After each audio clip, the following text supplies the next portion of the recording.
Nos acompañan entonces hoy Silvia Ramírez Helves, a ver si digo algo mal, me corregís, por favor. Licenciada en Letras y doctora en Lingüística de la Universidad Nacional de Buenos Aires, directora de la licenciatura en Comunicación de la Universidad de San Andrés. Ha recibido los galardones Juntos Educar 2005 y Premio Iberoamericano en honor a la excelencia educativa 2006 y 2009, y es autora de diversos libros, publicaciones y artículos de su especialidad. Y además nos acompaña Daniel Arroyo, presidente del Fondo de Capital Social, Sociedad Anónima, ex ministro de Desarrollo Social de la provincia de Buenos Aires y ex secretario de Políticas Sociales y Desarrollo Humano de la Nación. Ustedes seguramente se acordarán que cuando se inscribieron para el seminario contestaron varias preguntas en el formulario, y una de ellas tiene que ver justamente con este panel, ¿no? Que era cuáles consideras que son los temas fundamentales para tratarse en 2012 en orden a facilitar la inclusión de valores en los contenidos que ofrecen los medios de comunicación social. En el muestreo que se hizo, los tres primeros elegidos de la lista, ¿no?, que surgieron, los tres primeros elegidos por la gente que participó de este muestreo es apoyo a la formación de los jóvenes como profesionales. Sí, falta la parte de esa. Fomento del juicio crítico en los lectores, espectadores, y responsabilidad social de las empresas en medios de comunicación social. Fueron los tres primeros que más fueron votados. Después hay otros, ¿no?, varios más: libertad de expresión, desarrollo de la industria nacional de contenidos, federalismo, derecho de acceso a la información pública, rol de la autoridad pública en el control y fomento, etc. Pero bueno, los dejo teniendo en cuenta esto, con los que saben. Muchas gracias. Bueno, muchas gracias. Me gustaría, antes de empezar directamente con el tema de la agenda de 2012, hacer un poquito de relación con el panel anterior. Antes que nada quiero agradecer a Voces y Ecos que me invitó para esta jornada, y debo confesar que después de Aldana poco queda para decir, pero me gustaría plantear antes que nada, por la charla que se dio acá, por el intercambio, que esta inquietud que tenemos con respecto a la falta de certezas, con respecto a esa especie de desacralización de la que se hablaba en el intercambio, creo que no es una inquietud nueva. Algunos historiógrafos del arte o estudiosos en general han dividido las épocas históricas en dos grandes grupos. Los periodos, yo lo voy a modificar un poquito, los periodos barrocos y los periodos clásicos.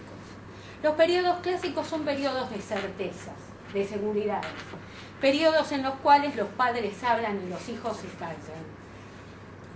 Los periodos barrocos, por el contrario, son periodos en los que todo se desequilibra, se mueve, pero se produce probablemente un avance más marcado.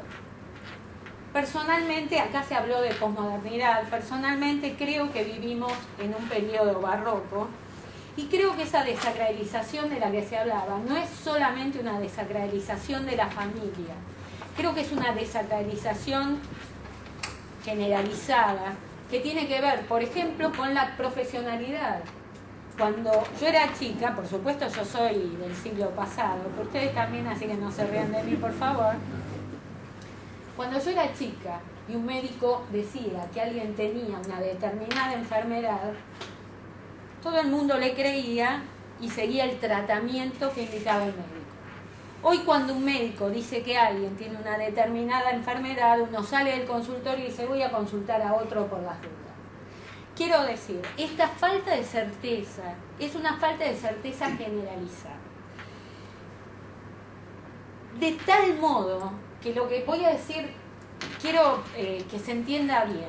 Lo que quiero plantear, quiero que se entienda bien, porque me parece que todos estamos en este lugar del movimiento de los valores y los disvalores.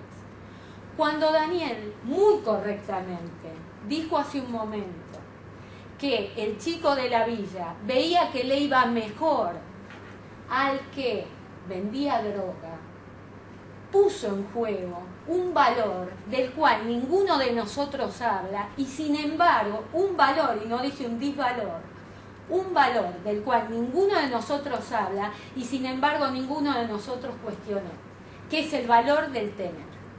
Vivimos en una época en la cual uno de los valores centrales es tener. Todos, yo también. Quiero decir, ¿quién define los valores? ¿Cuáles son los disvalores? Max Scheler decía que los valores existen de modo absoluto, pero en otro lugar. Y cada época es sensible solo a algunos valores. Y probablemente de esos valores es sensible en algún sentido. Uno de los valores universales es la belleza. ¿Cómo se representa la belleza en cada época? Todos conocemos a las 3 gracias que tienen celulitis y que eran vistas probablemente como ideales de belleza, que por supuesto mujeres, no digo de mi edad, digo incluso mujeres más jóvenes, rechazan absolutamente en la actualidad. El valor belleza existe como valor absoluto. ¿Qué pasa con esa representación en la realidad de cada época? Lo que quiero decir es que cuando hablamos de valores y disvalores, parece que todos hablásemos de lo mismo de una forma universal, y a lo mejor lo primero que habría que determinar es cuáles son los valores. Y si hay alguien que quiere ser el guardián de los valores, ¿quién le da el lugar de guardián de los valores? O bien, como se dijo acá, el valor de cada época surge del consenso. Desde ese punto de vista, y entonces ahora sí yendo para adelante, tal vez lo que está pasando en la actualidad con las redes sociales, el Twitter, con el fenómeno del periodismo generado con contenidos que producen los propios ciudadanos, o la Wikipedia, que se maneja con una lógica de colaboración y honestidad, confianza absoluta, en definitiva, en quien está modificando, pero esa lógica modificatoria de la Wikipedia parte de una especie de pacto o contrato de ética básico que nadie cuestiona, porque no quisiera ser ni rusoniana, ni fundamentalista, ni nada por el estilo, pero en el fondo todos los que estamos acá creemos que el hombre es bueno, básicamente. Si no, nos consultaríamos la Wikipedia, si no, nos seguiríamos pensando que las redes sociales nos pueden ayudar. Sí, yo creo efectivamente que las redes sociales nos pueden ayudar. Sí creo efectivamente que los valores tendrían que discutirse más en comunidad, y me parece que hay algo que por ahí quedan digamos, como por debajo de lo que se dijo, pero no se dijo, no se verbalizó específicamente, que qué pasa con los adultos y los valores. Nos preocupamos por los valores de los chicos y cómo guiamos a los chicos en casa. Y a veces, más de un chico le dice al padre o a la madre cómo se tiene que comportar, porque el padre y la madre no se comportan tan bien como dicen que habría que comportarse. Con respecto, en definitiva, a los medios, me parece que cargarles a los medios la responsabilidad de determinar los valores, cuando somos nosotros los que encendemos el televisor y lo vemos a Tinelli, creo que es como estar pidiendo que nuestros padres sigan decidiendo por nosotros. Me parece que nosotros somos los que determinan el encendido del televisor, la compra del diario que compremos o la página que miremos. Los diarios tienen una lógica comercial. Y la verdad es que a pesar de esta idea que nos han metido en la cabeza desde hace nada más que 60 años aproximadamente, acerca de que el periodismo es objetivo y neutral, lo que yo les diría es que en el año 1621 aparece el primer periódico en Inglaterra que tenía prohibido publicar noticias de Inglaterra. Y en el año 1631 aparece el primer periódico de Francia que está pagado y sostenido por la corte, porque en principio los medios eran los voceros del poder. Habría que ver si no siguen siendo los voceros del poder. Bueno, eso. Bueno, difícil. Yo no soy un hombre que me especializa en el tema medios de comunicación, de modo tal que espero hacer un aporte complementario. Y en esta idea de la Agenda 2012 tomaría 4 ejes que fueron saliendo de la encuesta: el de solidaridad, el de jóvenes, el de responsabilidad social, y le agregaría el de lo público. Y más que hacer una reflexión general, lo trataría de hacer un link con lo que pasa en la Argentina. La verdad que mi aporte acerca de cómo deberían funcionar los medios de comunicación es relativo, porque no conozco de eso. Sí creo que voy a entender bastante cuáles son los problemas de la Argentina y cómo se pueden vincular ambos aspectos. Entonces yo lo voy a hacer al revés: tomar lo que sale de este estudio, de esta encuesta, y cruzar con qué implica eso en la Argentina. Arranco con solidaridad. Si uno toma como un valor central la solidaridad que aparece aquí, tanto como los que reconocen como aquellos que creen que no fueron suficientemente promovidos y deberían promoverse, una pregunta es: ¿solidaridad a qué cosa en la Argentina? ¿Solidaridad con quiénes? Y esencialmente yo diría, si alguien quiere ser solidario en Argentina, acá hay 5 problemas que debería tratar de colaborar. Uno, que hay 10% de la gente de Argentina que no tiene piso de material, no tiene servicios básicos, viene más parecido al siglo XIX que al siglo XXI. Una forma de ser solidario es que haya menos gente viviendo sin piso de material. 2, que hay 35% de la gente que trabaja sin recibo de sueldo en el sector informal, que trabaja sin recibo de sueldo, quiere decir sin obra social, no sabe si se va a jubilar, no tiene vacaciones pagas. Un segundo dato claro de la Argentina es que es una sociedad de 2 velocidades. Unos trabajan con recibo de sueldo y con sindicato que lo defiende, con vacaciones pagas, con todo lo que viene atrás, y cuando el gobierno acuerda con la CGT que es 2.300 el salario mínimo, le corresponde entrar en ese esquema, y el resto, que es un tercio, con otras reglas distintas más abajo. O sea que la solidaridad debería remitir a ese segundo punto también. Un tercero que para mí es el más determinante, y me parece, y todo lo que yo diga de medios tómenlo con pinzas porque no estoy en ese punto, que es el determinante para entender los medios, que es el tema de la desigualdad. En la Argentina, en la década del 70, la diferencia entre el 10% más rico y el 10% más pobre era de 7 a 1, mediados de los 70.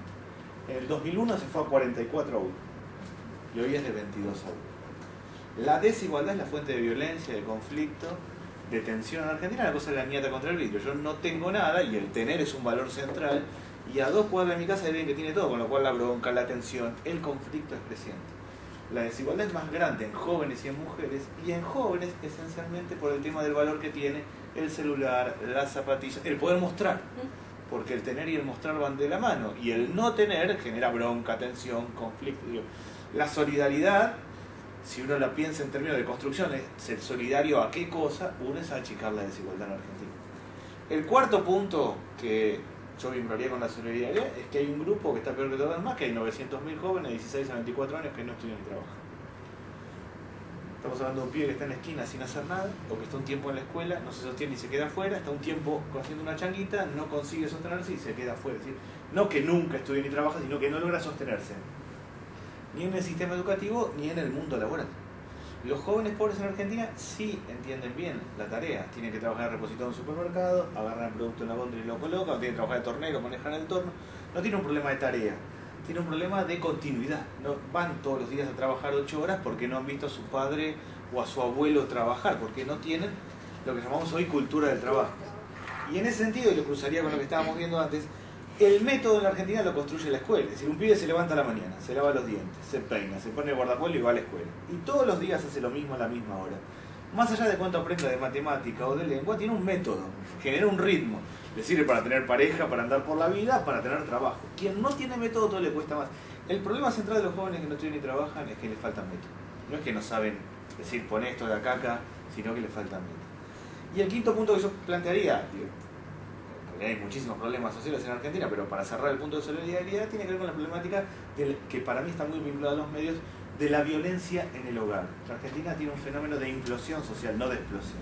no es que uno sale a la calle y todo el mundo está peleándose, hay conflicto, hay tensión, pero no hay una guerra generalizada, sino que la violencia es invisible, la violencia es dentro del hogar. Alguien fue a trabajar, tiene problemas, el tren se le quedó, va, viene, llega a la casa, se pelea con la mujer, con el hijo. Hay un fenómeno de violencia invisible que sale en los medios muy claramente cuando una persona mata a 4 personas todas juntas, pero que con casos excepcionales, pero que claramente ahí viene el tema. Y cerraría el primer punto es la solidaridad, si uno la quiere expresar en algo, por lo menos esos 5 puntos son del problemático. Segundo, encararía el tema de los jóvenes, y simplemente ya dije, hay 900.000 jóvenes, 16 a 24 años que no estudian ni trabajan. 30% de las madres son menores de 24 años en Argentina. O sea, cuando uno habla de la familia que viene en Argentina es distinta a la que es hoy, básicamente por una composición de que son familias más jóvenes, de que hay un fenómeno fuerte de construcción de los jóvenes en esa idea de familia, y esencialmente el núcleo central si uno divide a los jóvenes en 4 tipos, en los que no estudian ni trabajan, los que trabajan y estudian, los que solo estudian, es decir, el que está en peor situación, no trabaja ni estudia, al que solo estudia lo financian los padres, está mejor. Más allá de cómo está, transversalmente podría cruzarse a todos, hay algunas ideas que los cruzan a todos. Uno es la idea de poca expectativa sobre las organizaciones y mucha creencia sobre personas. Los jóvenes no creen en la escuela, creen en tal maestra que es una tipa piola, o en tal cura, no en la iglesia, sino en tal cura, o en el técnico del club de barrio. Esas referencias, me parece a mí que el joven tiene 2 tipos de referencias. Esas y lo que aparece en los medios. De manera crítica, pero es una referencia. Y es una referencia por el entretenimiento, lo cual tiene un valor importante. Diría, el segundo punto es, el núcleo más complicado en Argentina es la inclusión de los jóvenes, y la idea de que los jóvenes son el futuro es una buena idea, a cuenta de que tengan presente, y ahí está parte del problema. Tercero, la responsabilidad social. Si uno piensa esencialmente que la mejora de condiciones sociales en Argentina es una tarea del Estado, de las organizaciones sociales y del sector privado, yo dividiría la responsabilidad social en 3 etapas en Argentina. Hasta el 2001 no hay un gran esquema de empresas o personas que activen responsabilidad social. Es en general una tarea del Estado, de la Iglesia, la atención social. Del 2001 al 2006-2007 la responsabilidad social se gira mucho al tema de la asistencia. Empresas que crean fondos para atender comedores comunitarios, para ayudar a distintos problemas. En los últimos años se empieza a cobrar más importancia la responsabilidad social empresaria, yo diría, en Argentina, y hoy está orientada a 3 cosas. A becas educativas, hay 20.000 chicos que están financiados con becas por empresas este año 2011 y 200.000 del Estado, o sea, hay una relación ahí, a emprendimientos productivos y a crédito, a apoyo a actividades productivas. Diría que hay más responsabilidad social, uno le puede exigir a los medios una responsabilidad social, pero al sector privado en general, pero sigue siendo muy escasa en relación al problema social. Si uno habla de responsabilidad social en términos de cómo mejorar el esquema social, hay una problemática social de estas características y una responsabilidad social de esta. Hay una problemática de estas características y el Estado es esto, es más grande, bastante más grande de la responsabilidad social, pero está lejos de la escala de problemas, y ahí es donde viene parte de la situación. Y lo tercero, que es donde más trabajaría sin red, de todo lo que dije, hasta ahí conozco bastante, lo que viene acá en este intento de cruce con la encuesta, conozco menos, es el concepto de lo público. Yo creo haber entendido el rol de las redes sociales una vez que llegué a mi casa. Estaba mi mujer armando todo para comer. Como llegué tarde, empezamos a poner la mesa entre todos. Lo llamé a mi hijo, que estaba arriba, en la pieza de arriba, y me dijo: esperá que estoy con un amigo. Entonces puse un plato más. Me di cuenta que no, que en realidad estaba chateando con un amigo, y que en realidad su vínculo con lo público, yo entendía que había una persona más a comer en mi casa, y en realidad él estaba con un amigo. Lo que yo no entiendo, yo entiendo estar con un amigo es esto, él no. Creo que ese cambio del esquema de lo público nos cuesta mucho a todos entender, a los que hacen políticas públicas, a los que hacemos políticas públicas nos cuesta muchísimo, a los que están en diversas esferas, y que ese espacio de lo público me parece que tiene que ver en parte con la idea de que las personas ven, sobre todo en la televisión, un espacio de relajación, de cortarla, de parar con el lío de la vida cotidiana, y entonces por eso los programas de televisión más masivos son aquellos que tienen que ver con el entretenimiento y a uno le permiten bajar un poco. Y también algo que aprendí en la función pública y a mí me impactó mucho, y es que las personas buscan en lo público no tanto el contenido, sino la legitimidad. Yo vengo del ámbito académico y me dediqué muchas veces a dar conferencias, y siempre que doy una conferencia en el ámbito académico, alguien levanta la mano y me pregunta sobre lo que dije.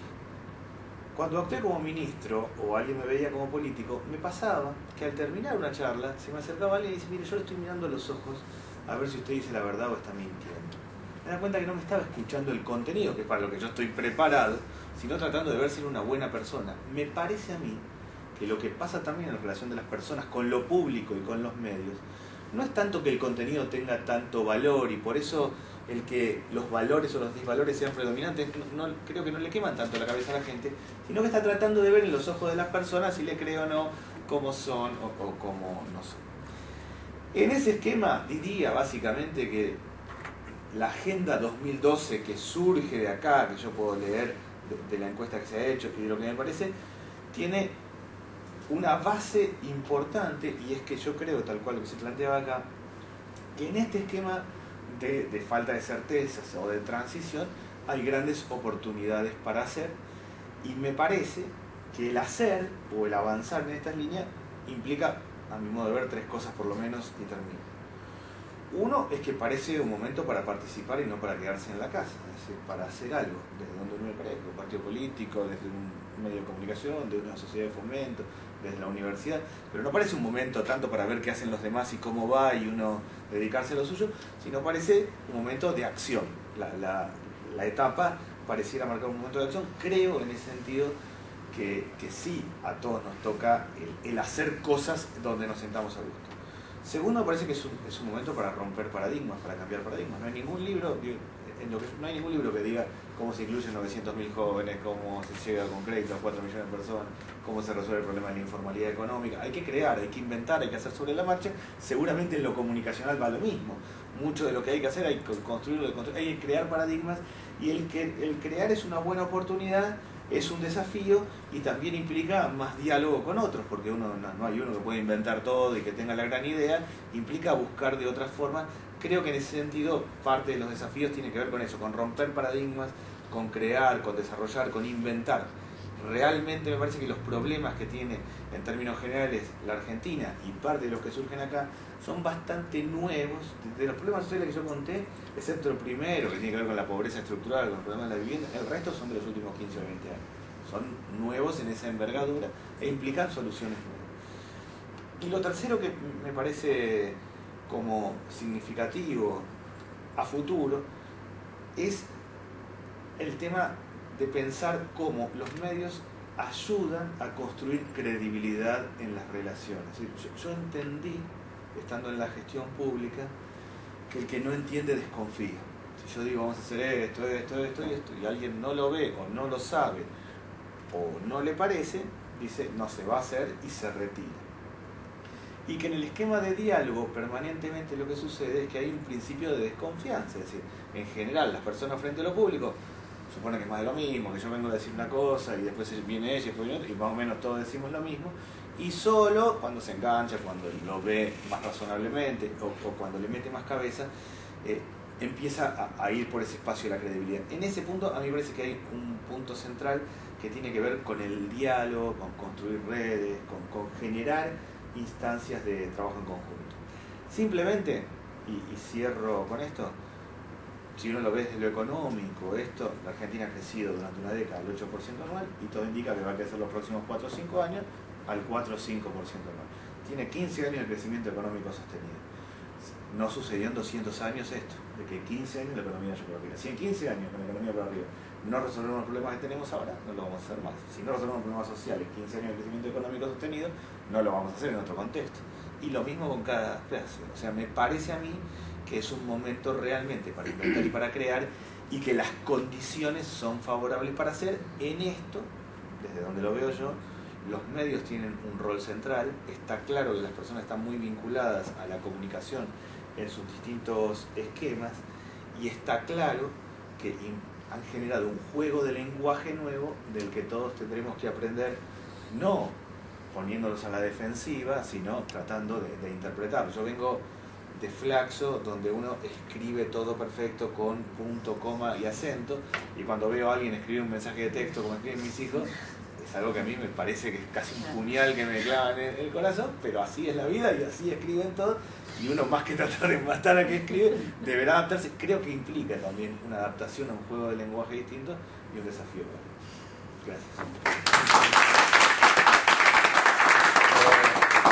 Entonces, abierto el debate. Una sola cosita, el beneficio del uso del micrófono, ¿no?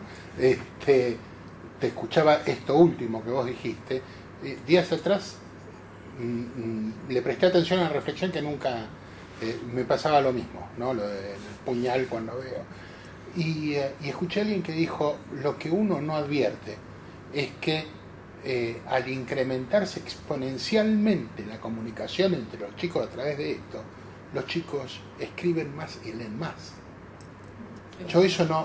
Un buen subproducto. Sí, pero viste, o sea, hay una externalidad positiva que uno no había advertido. Con lo cual, tenía adelante. una pregunta.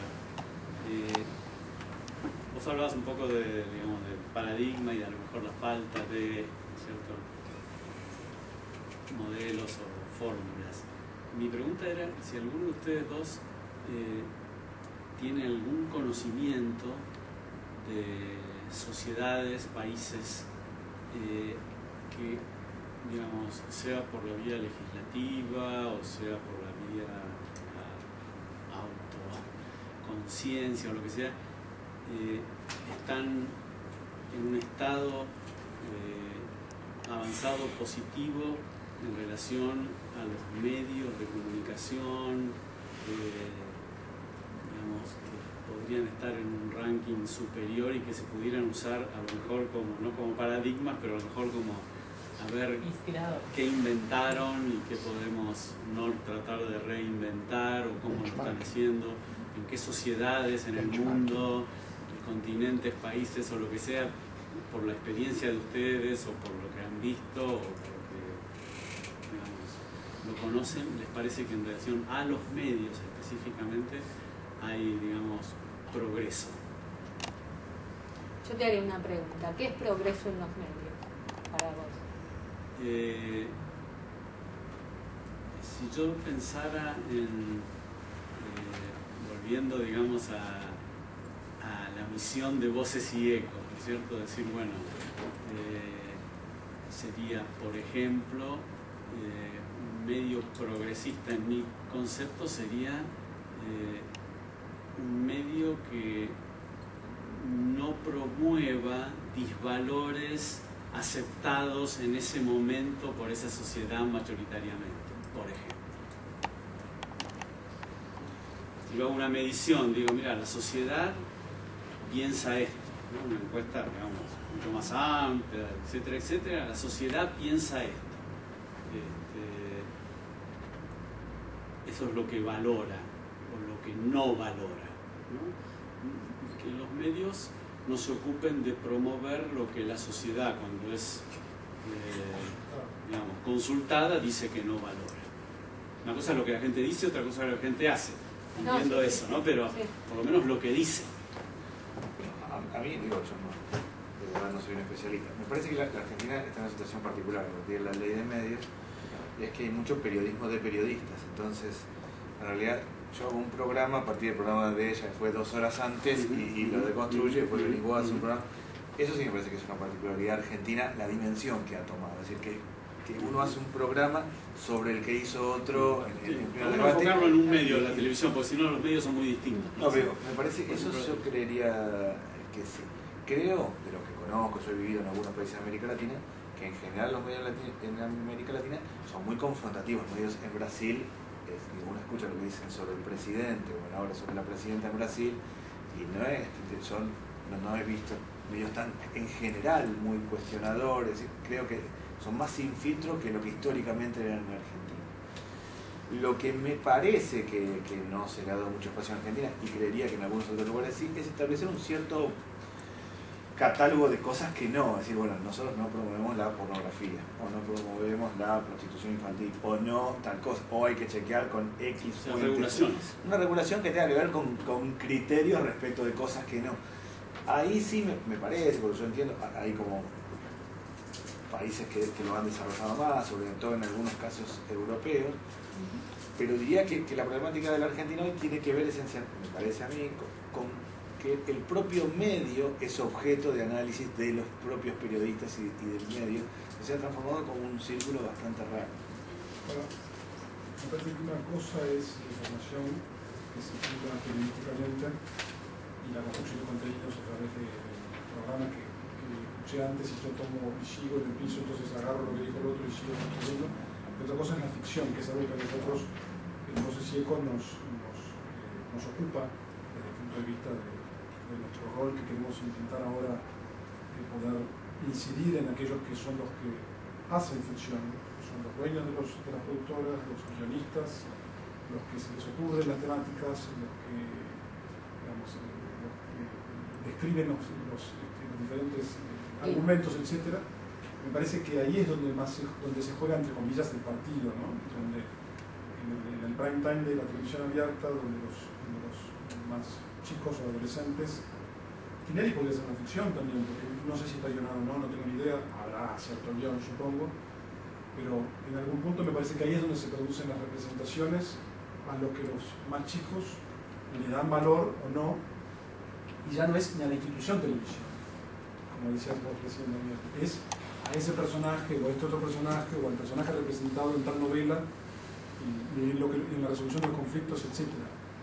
No sé, en mi opinión me parece que son como dos cosas no diferentes pero complementarias. Una cosa es la formación de opinión respecto de un hecho, de la realidad, que puede tener una carga editorial o un interés sectario o particular, porque también los medios son empresas. Y por otro lado es la ficción y cómo se recrean los diferentes valores o disvalores generalmente aceptados por una sociedad en una ficción. Y ahí es donde nosotros donde tenemos un mayor interés, no diría preocupación, pero sí en donde creemos que sería bueno encontrar ejemplos de otros países en donde hayan trabajado un poco más en este decálogo de, bueno, ahora toda la televisión que se produzca en la Argentina, aunque salga al aire en la Argentina, en todos los canales, privados o públicos, no pueden promover en el horario de protección al menor, no mostrar escenas, promover, entre comillas, gratuitamente, ahora voy a explicar lo que quiero decir, la prostitución infantil. Si existe un argumento o una ficción que se basa sobre una cuestión de prostitución infantil, que tenga una resolución que construya, no sé, que al chico le pase algo, que los padres estén preocupados, que alguien vaya preso, lo que fuere, no importa cómo, pero que no sea divertirse por divertirse. Eso creo que es el rol, que me parece que ahí es donde está el rol social, formador de los medios. Lo dije medio abruptamente y medio así, como que salió. ¿Puedo sumar algo? Me parece que acá hay algo interesante que es pensar en los valores, por un lado, como vos decías, la distinción entre la creación de contenido periodístico y la creación de contenido de entretenimiento, bastante diferente, y también hacer una distinción entre los valores que se representan en la pantalla, o que se incluyen, o que tal vez en la pregunta estaban planteados como a incluir desde la representación, y los valores de los generadores de contenido periodístico de entretenimiento. Digo, creo que las escuelas de periodismo y las escuelas de comunicación largamente han discutido acerca de la importancia de los valores de los que generan los contenidos, el tema de la credibilidad, de la rigurosidad, de la generación de la información, de la veracidad en el abordaje, más allá de que el paradigma de la objetividad del periodismo se haya caído hace 50 años, y eso estamos todos de acuerdo. Pero me parece que también en relación con lo que decía Santiago, hay algo muy interesante que tiene que ver con pensar cómo esa representación de los valores que uno está requiriendo desde la pantalla está vinculada con nuestra capacidad como sociedad para requerir como consumidores esa representación de nuestra propia realidad.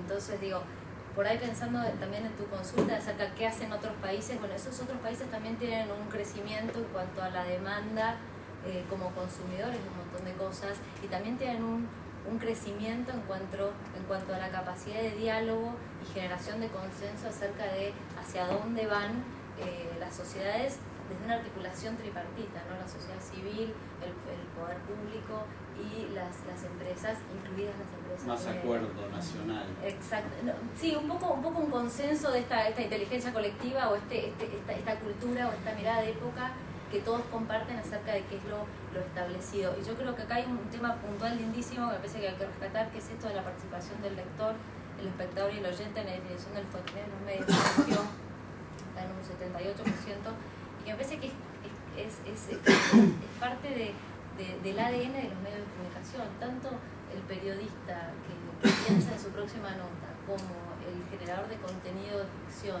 que vos mencionabas, Santiago, digo, tienen en su propio proceso productivo de generación de contenido esta mirada permanente hacia el lector, hacia la audiencia o al espectador. Digo, obviamente hay mucho para trabajar y me parece valiosísimo escuchar todas estas cosas, porque me parece que hay mucho para trabajar en términos de diálogo entre los medios y los creadores de contenido y las audiencias que están requiriendo estas cosas. Hay mucho por hacer en ese diálogo, pero me parece que los medios en sí mismos están atentos y en el propio proceso productivo buscan permanentemente la mirada de ese lector, interpretar cómo es la sociedad en ese momento, interpretar cuáles son las cosas dónde apalancar ese éxito de su producto de entretenimiento o éxito frente a la multiplicidad de cosas que llaman la atención de la gente y uno está compitiendo desde los medios para lograr esa atención, ese éxito de atención del espectador.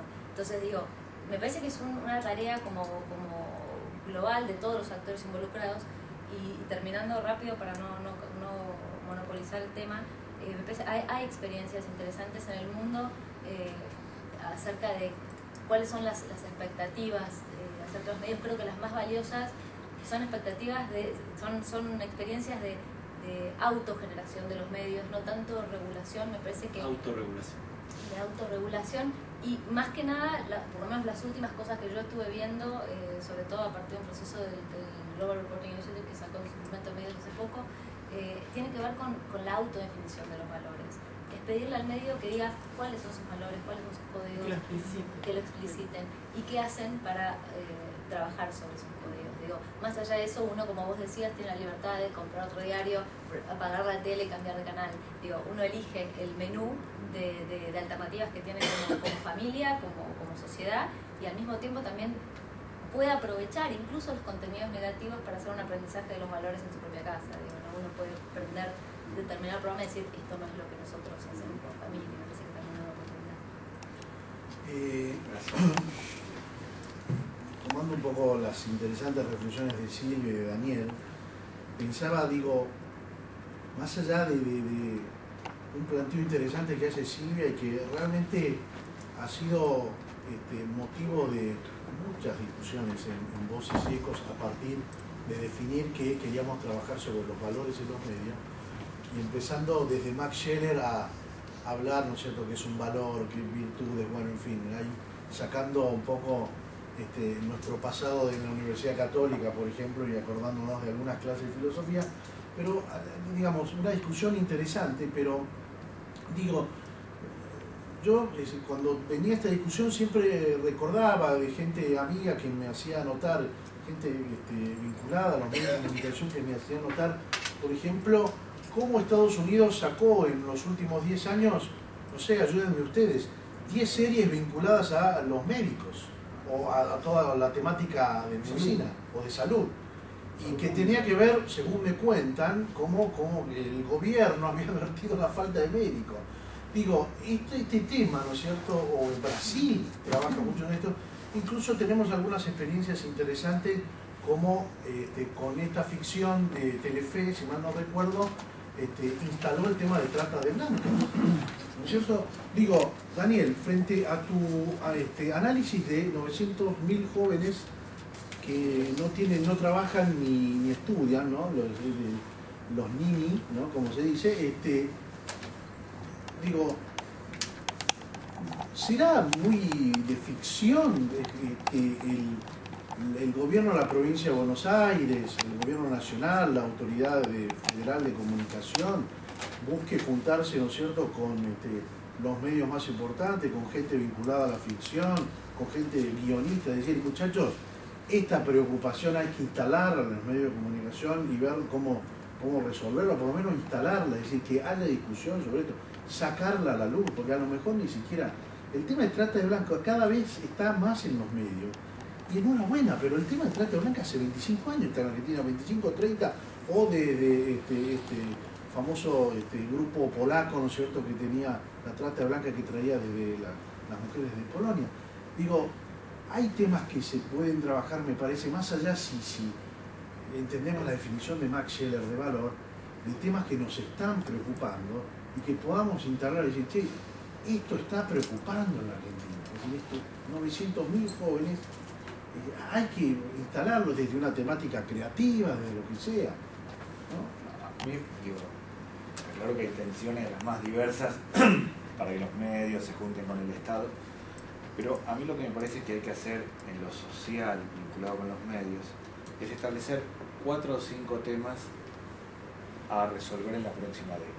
La Argentina en la próxima década debería tener toda la gente con servicios básicos, debería tener a los jóvenes terminando la escuela secundaria, 4 o 5 ejes que sean centrales y que ahí tienen un rol central los medios. Para mí, un mensaje claro a dar en Argentina es: los chicos tienen que terminar la escuela secundaria.